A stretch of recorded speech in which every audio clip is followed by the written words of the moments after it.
Good morning. My name is Ethan Smith, and in today's discussion, we will explore the heroic tale of a most influential woman in Revolutionary history, Miss Nancy Ward. Nancy, a leader within the Cherokee Nation, was born into what is today Polk County, Tennessee, in southeastern Tennessee in 1738. Nancy would grow and develop in the community, and later she would marry, but her husband would be killed in a battle between the Creek Nation over Cherokee lands. It was said that Nancy was fought by his side throughout the battle, quote, chewing the lead bullets for his rifle to make them more pointed and deadly, end quote. Nancy would later go on to head the Cherokee Women's Council, where she would sit on the Council of Chiefs, making key decisions for current and future generations of Cherokees to come.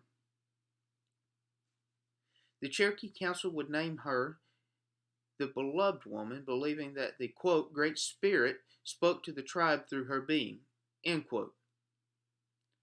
Later, Nancy would marry a South Carolina colonist named Bryan Ward, where they would settle on Cherokee lands in southeastern Tennessee.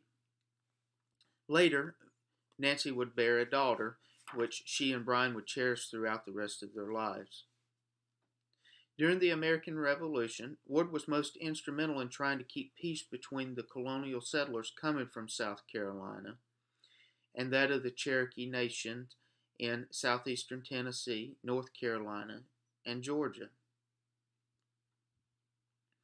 Nancy would try to preserve this peace by stating such things as, quote, peace and patience between us is the only way to guarantee survival, end quote.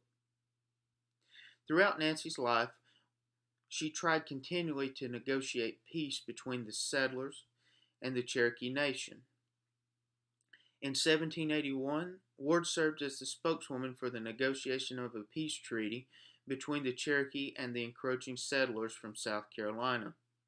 However, despite her efforts, the negotiations failed, and the Europeans would later remove the Cherokee from their lands in what we know today as the Trail of Tears.